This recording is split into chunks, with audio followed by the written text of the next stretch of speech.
Hi, welcome to the Growth Through Grief podcast, where we interview individuals just like you dealing with their own journey from loss to growth, along with mental health experts and growth guides, all with the purpose of helping you heal better, improve mind, body, and spirit, and find your new purpose from the loss and the tragedy that you have experienced. Hi, I'm Tom Pacello. I'm your host, a growth evangelist, as well as being a fellow widower, having lost my beautiful bride of 19 years, Judy, some 5 years ago. My guest today is a returning guest, our most popular guest, Helen Keeling-Neal. Welcome. Hi, Tom. Helen is a licensed mental health counselor, licensed marriage and family therapist, and a nationally certified counselor. She's also on the board here at Growth Through Grief to help us guide our practice on all things concerning the mind. And she also has personal experience with grief and loss as a widow herself, her husband passing away when her children were only 4 and 6 years old. And we're here to talk about identity and how that changes, the role that that plays through the grieving process. An episode entitled, Who Am I Now? As widowers, and you as a widow, Helen, we face an extreme identity crisis. I was a husband who was part of a quote unquote power couple. My wife was not only my wife, mother to my 2 daughters, but also she was a business partner. And I know that a lot of widowers face this as well. What impact can losing your partner have on your identity overall? Mm-hmm. I think the most challenging piece with a fractured identity, this is a fracture of identity. With grief, it's so multifaceted. So it's not like changing a job and the identity of this job is now different and now I will assume the identity in this role. It's the identity socially, spiritually, physically, financially, emotionally, all of it. It's just abruptly shifted. And there's no ability to transition into that. No matter how long the person's been unwell, no matter what you've been through, there is no ability to really assimilate a new identity until it's over and the loss is there. So going from, it's exactly what you said, Tom, it's going from being a husband, a spouse, to now being single. And we inherently see being single is actually sometimes marginalized culturally here, socially. The coupleship is the goal set up by this culture. I don't think that is how it should be. I think that's a social construct, right? But you are successful if you are in a coupleship. We see that in church. We see that in a lot of different religious practices. Coupleship is the ascribed goal. And so now you've lost what was the accomplishment, the social accomplishment, the cultural accomplishment in US culture. And then there's that piece with being a dad. You've gone from being a dad to being a single dad, a single parent, a single father. It's a whole new different piece. And then I think about how it's not, I think one of the biggest effects with loss and grief is not the fracture of the identity, but in a way it's having to assume a different identity when you didn't want to. It's been forced onto someone. So you're assuming this new identity, and that can even extend to things like if you've lost your spouse who was the caregiver and the nurturer of the children, then you're being asked to assume a role, an identity of carer and nurturer of children that isn't a normal or inherent necessarily identity that you've had before. You're now assuming the identity of cook, maybe, food nurturer, of creator of meals that are healthy and appropriate, but that's not an identity that you've had or internalized. So you're not only losing an identity, you're forced to develop these new identities. One of the things, Helen, that I experienced through the process of the disease and then the passing of my wife was my identity actually got crushed in a way. As the man, as the fixer, as many of us widowers kind of assume, I couldn't fix it. And so that was the first big blow, was almost through the passing process, not even after the loss and some of the things that you said. My ego in a lot of ways was really affected and crushed. My identity was crushed in that. This confident business person all of a sudden faced the biggest battle and challenge, and I couldn't solve the problem. Talk about that. And I know this affects a lot of people that go to counseling with you as well as widowers. Yeah, it's that powerlessness piece of not having any control over the situation. For men in particular are taught to be problem solvers, wired that way to be problem solvers. I see this. Let me look around it. Let me figure out how I'm going to manage it, how I'm going to change it, how I'm going to solve it. Okay, I have solved it. Now I will move on. And that's like this wonderful male trait that is so needed in our world. And yet here you are presented with a problem that is unsolvable. And the self-esteem hit around that, or sort of the shame that can happen of, this is my role, this is my defined role, this is my gender role in this, and I could not accomplish that, is really difficult. And it can lead to depression for a lot of people, guilt, depression, remorse, shame, feelings of inadequacy. It's a very difficult thing. I particularly thought about you in this question because you had mentioned to me before how painful it was to not be able to help, and that position of powerlessness. And it just is a really deep and painful feeling. And there's no way around that other than through the feeling. Yeah. And Helen, admitting to the audience here, part of my challenge with that too was some past hurts where, through the relationship I had with my father, and I know that there are many men out there who are nodding their head down to this too. There were feelings of less than, or through school interactions or sports interactions or other things like that, where now you're experiencing this ego blow to, this helplessness now that you weren't able to solve the problem with your wife. And then that's bringing up all of these other past hurts. Yes. Talk about that a little bit and some of the work that might have to be done there.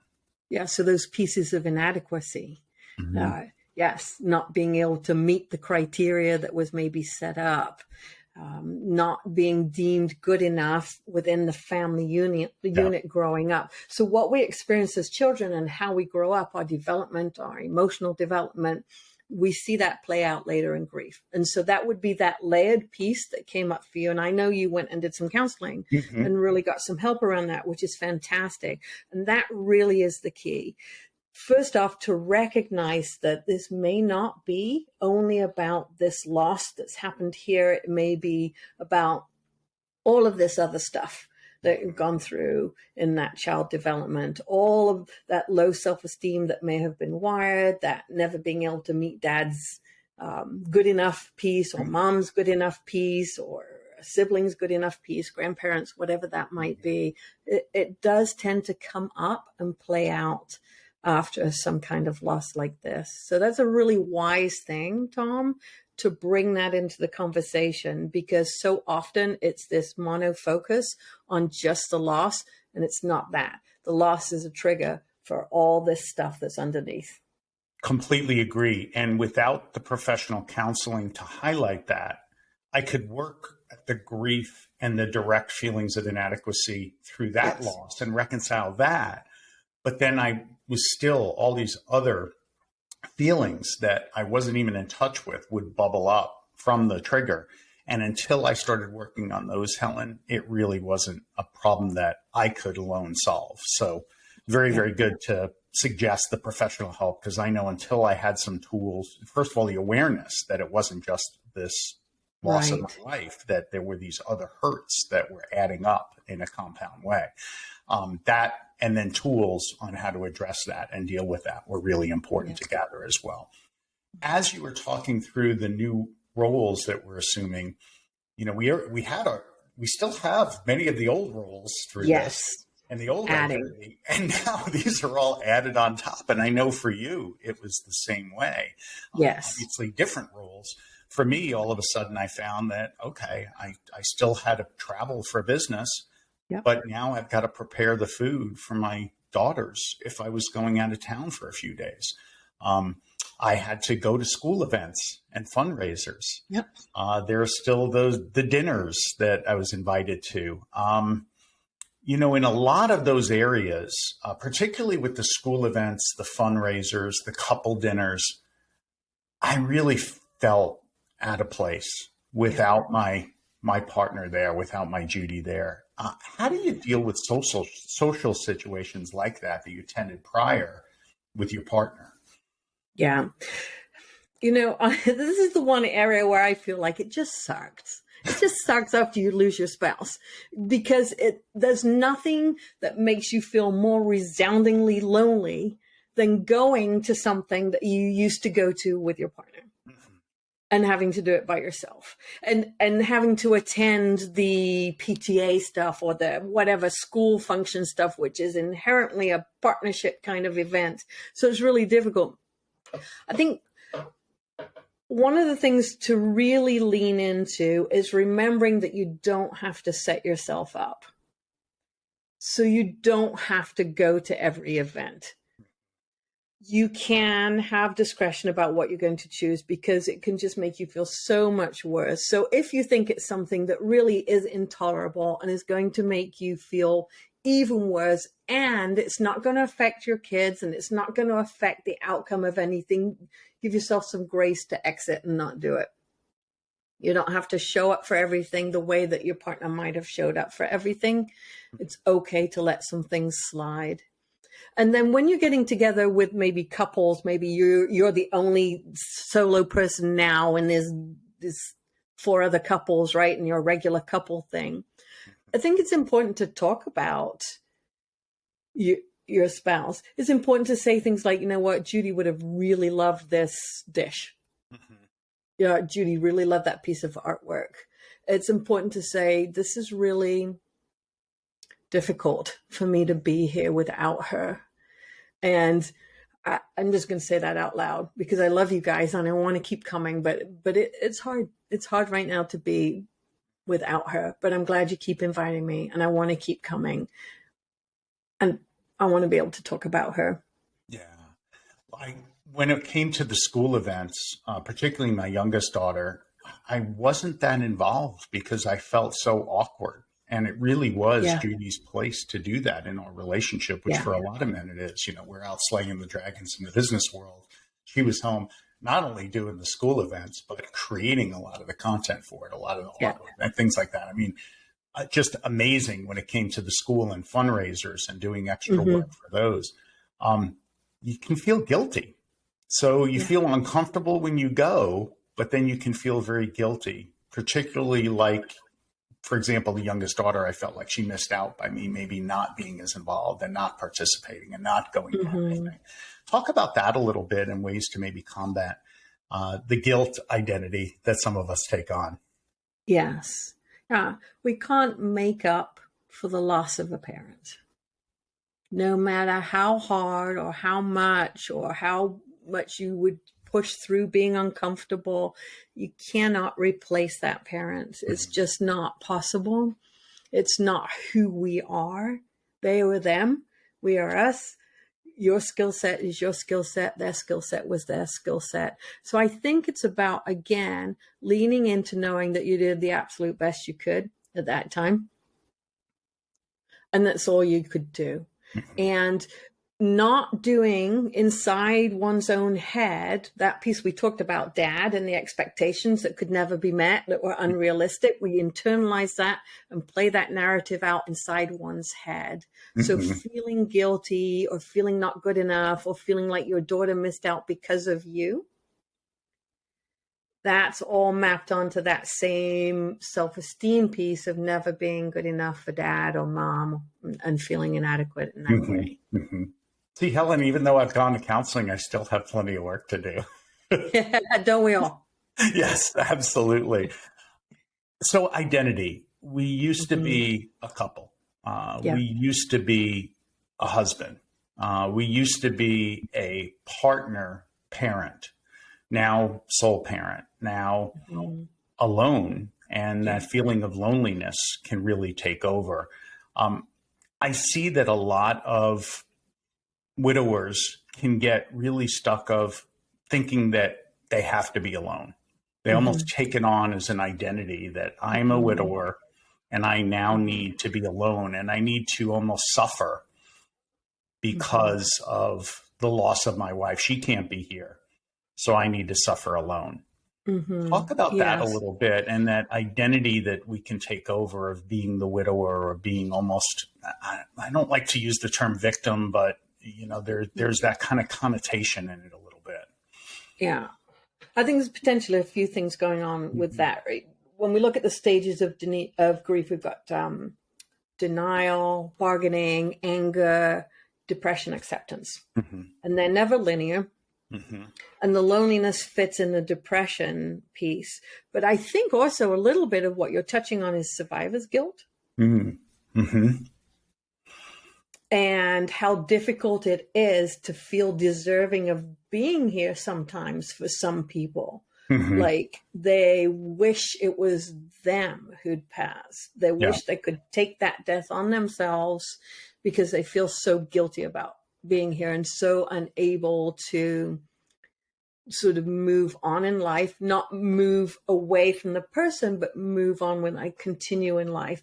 And then with the loneliness piece, or look very seriously at depression. Mm-hmm. So when I hear that piece about the guilt of being here, I equate that as maybe one of the symptoms of a major depressive disorder that's going on with someone, that they might be really having a difficult time. And also, I would do exactly what you've talked about. I would explore if there were any other layers underneath that were informing that Mm-hmm. was keeping them attached to in some kind of survivor's guilt or some kind of being in a really dark hole, something in addition to that piece. When I was thinking about that question, loneliness, and I wrote a couple of things down about it. Yeah.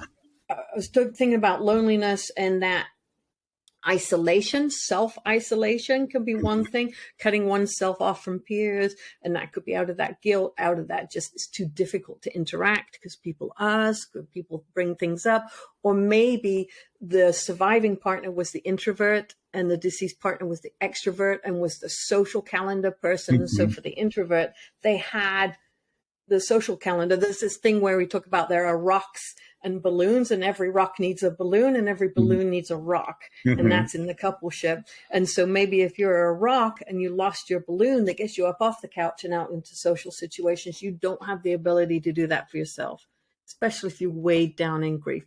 And that's where, support system is so key. And what I see a lot of is, the line of lasagna and stuffed shells goes away after about 6 months. Mm-hmm.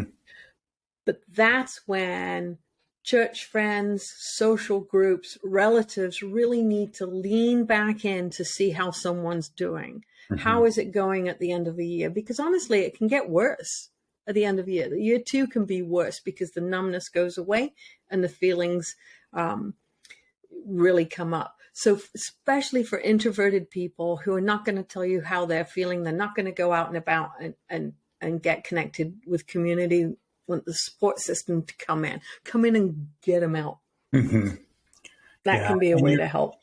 And you're not seeing maybe the posts, you're not seeing the that person around much. They've actually gone into a shell and they need to be Yes. in a way brought out. So just because they're not out there doesn't mean that they don't need that help. In fact, may need it more Right. so. Yeah. And I've seen, Yes. and a lot of those characteristics, Helen, that I described, I see it more with those widowers who've lost their spouse quickly. And Yeah. so survivor's guilt is one to look at and to research some more on the characteristics of that, and maybe even talk to your counselor or therapist about that. Yes. Very much Because so. it's definitely manifests itself as a deep depression in a lot of widowers that I talk to. Yeah. And I think there's a difference too if there are children in a family that have needs. That tends to be actually as difficult as it is because they've lost a parent, but it is something that will keep a widow word going. You know, it will keep them going.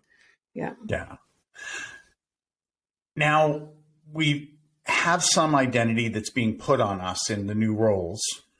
We have our old identity, which in some ways might be crumbling a little bit and is very fragile right now. For me, it was some of my job aspects, which I had to dive back into, but I really wanted to change because I couldn't do all of these other roles and maintain that level. And for a lot of men, they now struggle with balancing these two things of being a caregiver for their children or whatever new identity they're taking on. Their old identity of the work, their give a damn is now turned off and they don't care about it as much in some instances. Yeah. How do you go about recalibrating and really finding a better new identity?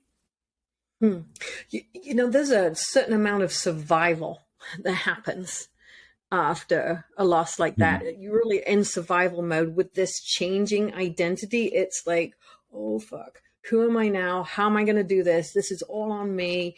How am I ever going to do it? I'm not built this way. I was this. I was part of a power couple leading this business. Now I have to cook these meals and go to these school events. And how can I possibly do it all? And so I think it's about taking on the pieces that you know you can handle and then recruiting and support to bring in other people who can assume that identity piece for your family if you can. Again, it's resourcing. So if you have the funds and you want to resource in a meal service, you do that. And then you don't have to assume the identity of a chef. If you need somebody who is going to report back the PTA piece, is there a school friend's parent that can do that piece? Can they take the pie? No, can they do that piece?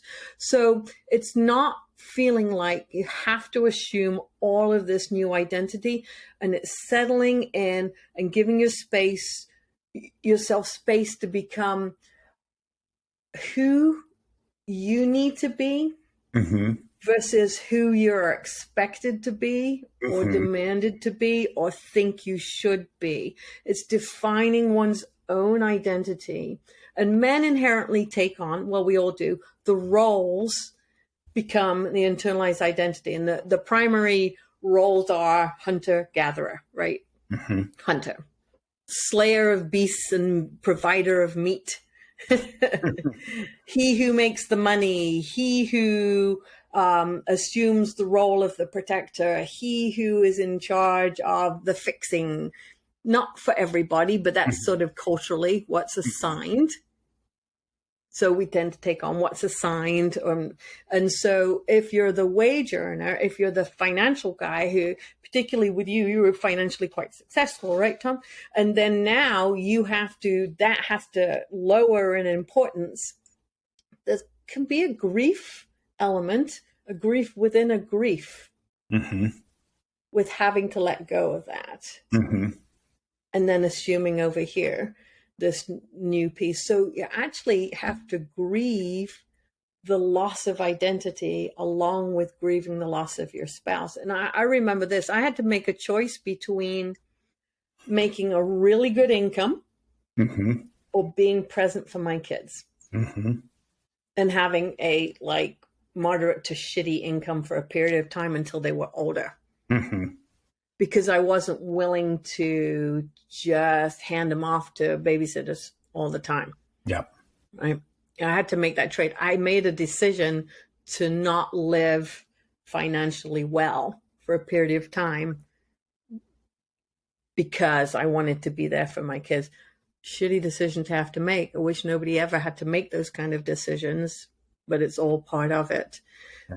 And so it's choosing the identity, not doing it by default.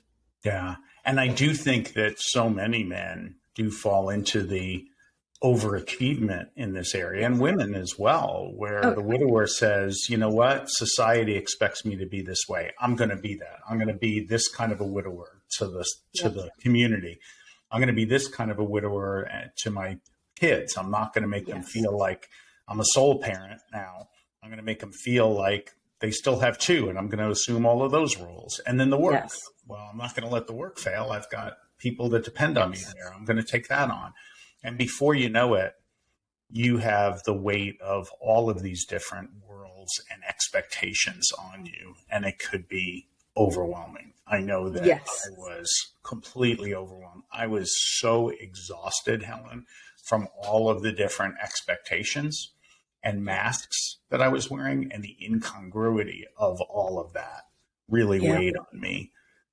How do you get out of it? I mean, one of the things you said is just say no to some of it, right? You have to thoughtfully say, look, I'm not going to take all of this on. I'm not going to be guilted into it from internal voices, right? I'm not going to be guilted into it from external voices and all of the expectations that are placed on it. And I think that what you're saying is help can be a great benefit to that, even to the saying no, or to delegating it to other people. But as men, you know, many of us are, some are good delegators. I tend not to be a great delegator. So, well, there's delegating and there's asking for help. They're the same thing. And generally, men don't ask for help. Women don't ask for help either. We're all wired to think we should be able to do it all ourselves. And truth is we can't. But people are very loving. They want to help. They really do. And when there's been a loss like this, of this kind of magnitude, people are just literally waiting to be asked to help. They offer help. If there's anything I can do to help, please let me know. They mean it. Majority of the time, they mean it. Could you pick my kids up from so-and-so? Would you pick up a cake so we can take it for the fall festival? You know, whatever. Can you come over and be with the kids while I go do this? People want to help. Take them up on it. There's that piece of giving and receiving is one and the same. And to deny either is to deny someone pleasure or joy. Letting people help you helps them and you. Really important. So, Helen, we've gotten through the crisis. We've marshaled some therapy to quiet the internal voices. We're not listening externally. We're taking on just what we think we need to take on. But now we kind of need to not just assume the identities of survival, but now assume a new identity, right? A 2.0 version of ourselves. How do you recommend men go about doing that, to finding that new 2.0, that new purpose, that new, I can recount a little bit of my story of how I got there, but it really took a while and wasn't exactly a linear process by any means. I'm hoping you know the secret sauce to kind of get there to the 2.0 much quicker. Well, no, there is no secret sauce. And it's not linear, right? So here's what I know about you, right? Some of this for you was around health and wellness, right? And putting down the alcohol and doing something differently in your life. And there just isn't. And we're making a stew, right? There are pieces of you that are still there, that are your identity, that are you and who you are. Tom, when Judy was alive, Tom, when Judy was ill, and Tom after Judy passed, and Tom now, right? It's all a smorgasbord. So we don't totally give up everything. We may just bring back in the pieces that best serve us and help us feel good about who we are today. So for you, one of those things is as a high achiever. It's what we're doing right now. That's part of you helping people. You're someone who likes to help people in this journey. You've put together your grief group, which is so helpful for so many men. Really recommend anybody who has lost a spouse reaches out to you about your male grief group. Super important. Really good. It's also assuming the writing role that you had before in your work world. So there's no no key to it, and it doesn't necessarily happen quickly, because aren't we all evolving identities over time anyway? I work with people who retire sometimes.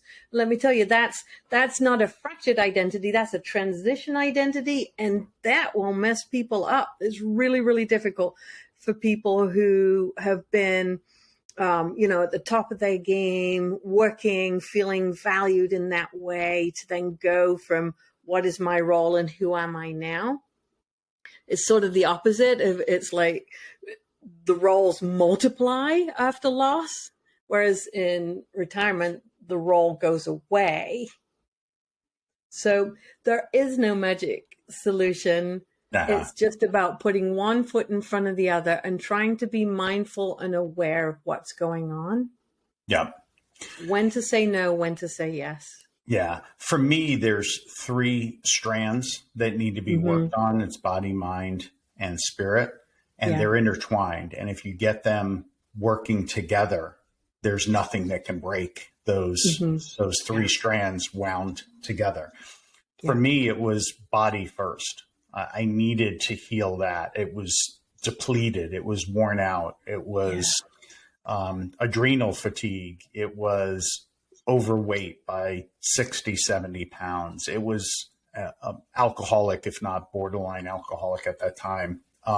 It was not well. So if I didn't get that in order, I was going to be sick and maybe not be around, in 2 years, 3 years, 5 years. And then my kids would have had 2 losses. Exactly. So the first thing for me was, okay, I can start this journey, even though there's all these other things on me. I need to at least prioritize these couple of little changes, these couple of little steps, first and foremost, for myself. Because as the caretaker, there were certainly other people helping. It wasn't me by any means being the only one, but it still took a lot out of me physically and mentally. But the physical part was first.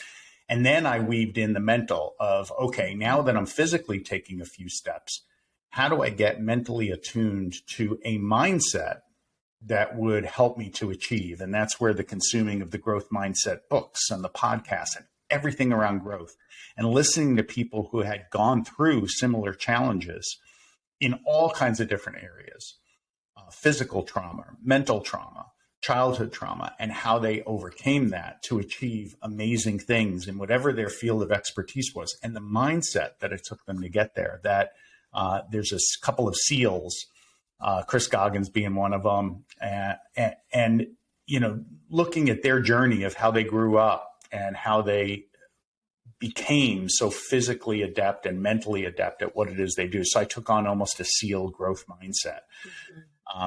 And then spirit for me was the last piece. I almost wish it was there earlier, that I had my spiritual senses and understood whether it be kind of the ethereal spirituality of the power of now and things like that from Tolle, or the power of forgiveness that you get from, Jesus and the church. There are so many amazing elements in the spirit that really help the mindset not just be growth oriented, but also be present and be forgiving, and some of the other superpowers that I was able to obtain with that. And so those 3 are way more advanced today and way stronger than they were.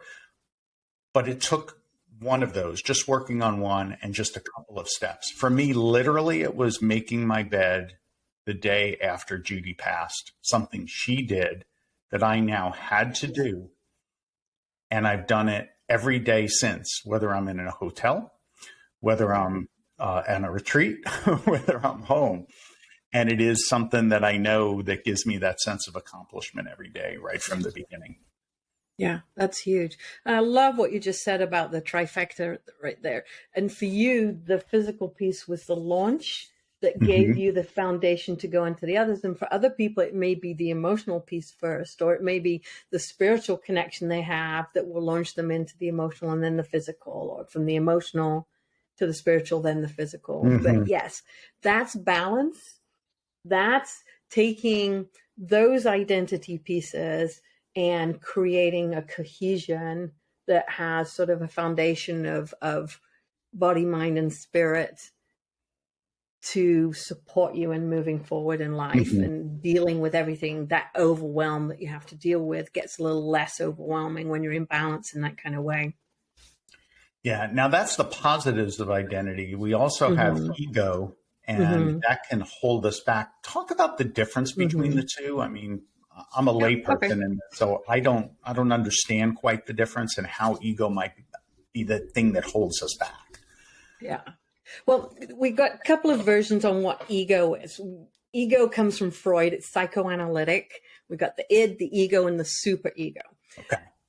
Freud's belief, I'm going to a little background on this piece for you because it gets mixed around in pop culture. Freud believed that everybody was born with the id. The id is the natural drives, the desire, the impulse. It's kind of the like, gimme, gimme, gimme, I want it now kind of piece that we're born with, right? Okay. And at around age 3 is when the ego starts to develop. And the ego, actually, according to psychoanalytic, is the voice of reason.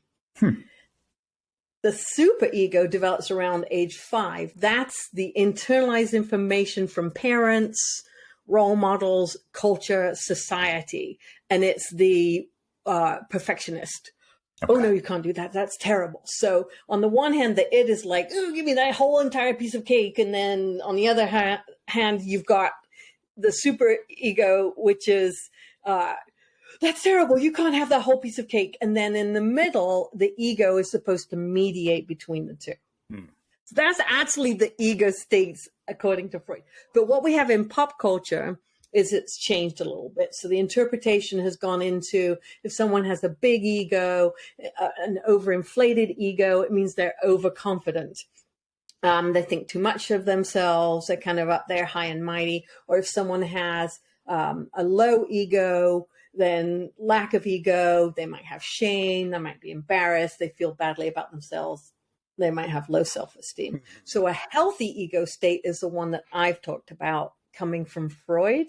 Mm-hmm. And then in pop culture, we see is that overinflated ego, which is probably when someone is indulging the id a little more. Gotcha. So we see the maladaptive behaviors, going out and getting drunk, hooking up. Not that that's necessarily maladaptive, hooking up piece for everybody. The getting drunk piece is not helpful. Mm-hmm. An adaptive thing would be to have a couple of drinks at the bar, to have some social time. Mm-hmm. Mm-hmm. Right. So if you see someone who seems to be coming from a state of big ego, like they've got it all going on, it can also mean that maybe they're covering up a little bit of how poorly they feel underneath. Mm-hmm. Bravado. And it's looking like bravado. I'm not sure if I'm sort of answering your question in the way that you had the question. No, it's good. I just to get a bigger understanding of this, and I think that understanding the three elements, the id, the ego, and the superego, of Freudian psychology, I think is important. Where you want to make sure that the ego is in charge, Yes. that the id isn't running rampant, and Right. that you're not doing these overindulgent, the bad behavior, the things that, you could react. You're angry. Right. You Yes. think that maybe now it's your time. You were giving for everyone else, and all of a sudden you become that indulgent, maybe bad parent or bad friend or just bad person in general, not caring about who you're hurting and what you're saying and everything else. On the other hand, you could go into superego mode, which is now, in a way, some of this is, I think, what was impacting me. My superego was coming out, and that perfectionist was taking over. And all of a sudden, I was striving to be perfect, and meanwhile being maybe dramatically imperfect as a result of trying to be everything to everybody, which is the other state. So I think understanding those three is really important, and the balance between them as you try to get a handle on the new identity that you're evolving into. Yeah, I think we could equate maybe the inflated ego state with an id-ish kind of behavior, and then the low ego state with the super ego shaming internalized behavior. Yeah. I do want to tweak the bad behavior a little bit into adaptive and maladaptive. Okay. A lot of times when people are doing maladaptive behaviors, they're just trying to get a need met. A need for company, a need for respite, a need for to be out of the feelings. Yeah. So, we want to look at them as maladaptive, not helpful behaviors. Yeah. We don't want to have judgment words like quote unquote bad behavior. Yeah. Completely agree. Because what is bad to someone and good to someone else? I completely agree. Yeah. Yeah. Helen, what's the one piece of advice you'd like to leave with our widowers, our growth warriors with today about identity? Yeah. I think it would be take your time and don't overthink it. You will evolve into a new person. We all do as we go throughout life. So be kind, give yourself grace and resource. Pull in resources. When people ask you what they can do to help, make a list and take them up on it. Yeah. I agree. And then the only thing I would add to it is don't be afraid to take one or two steps out there and towards. There's a lot of survival that you're going to go through, but at the same time, that doesn't mean you can't exercise some self-care. If you're on your mask, if you don't put your oxygen mask on first, you're not going to be useful to anyone else, your children or anyone around you.